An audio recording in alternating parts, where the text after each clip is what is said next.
What if I told you that one of the most iconic creatures in pop culture, yes, the mischievous yet lovable elf named Dobby actually has deep roots in animal evolution and has faced challenges that mirror the creatures we call our pets?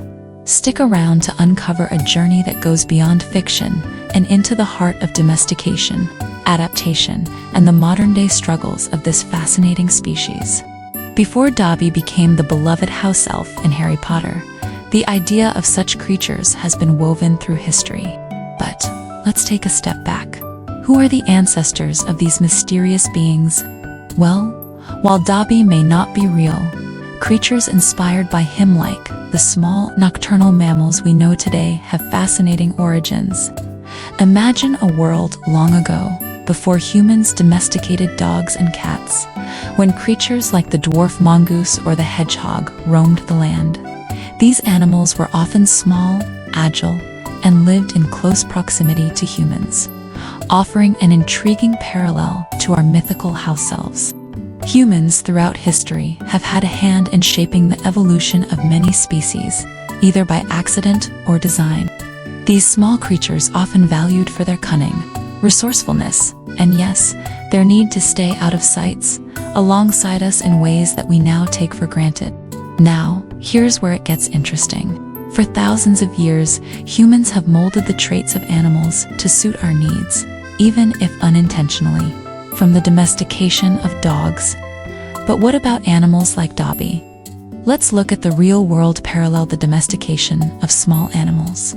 Take the domesticated rat or the domesticated rabbit. Over generations, these animals have adapted to human environments, sometimes becoming companions, other times serving as work animals or even experimental subjects.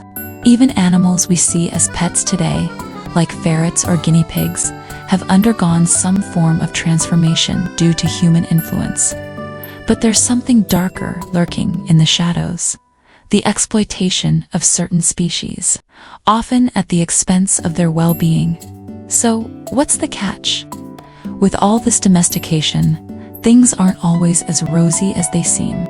Animals like Dobby, if they existed, would face the dual nature of human interaction: domestication's benefits on one hand, and exploitation's consequences on the other. Let's talk about some real examples. The domesticated rabbit, bred for its fur or meat, suffers from genetic issues due to poor breeding practices. And don't even get me started on the mass exploitation of exotic animals for the pet trade. Small, delicate species like Dobby would be at risk of disappearing into the cracks of human greed and neglect.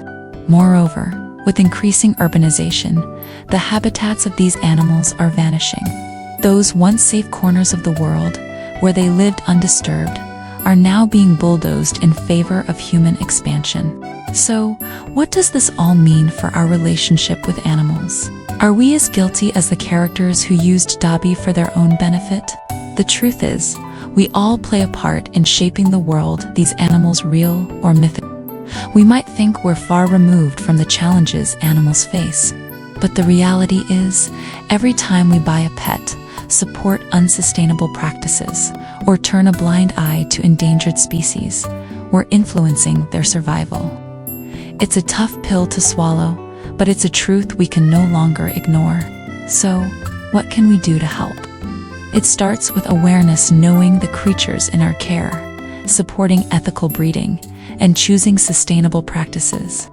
The world of Dobby, though fictional, holds valuable lessons for us all. Will we continue to repeat history, or will we choose a new path for the creatures we share this world with? Share your thoughts with us in the comments below. Have you ever thought about the creatures in your life from this perspective? And if you want to help create a better world for these animals, don't forget to like, subscribe, and hit that notification bell to keep the conversation going. Let's work together to ensure that our love for animals is truly a force for good.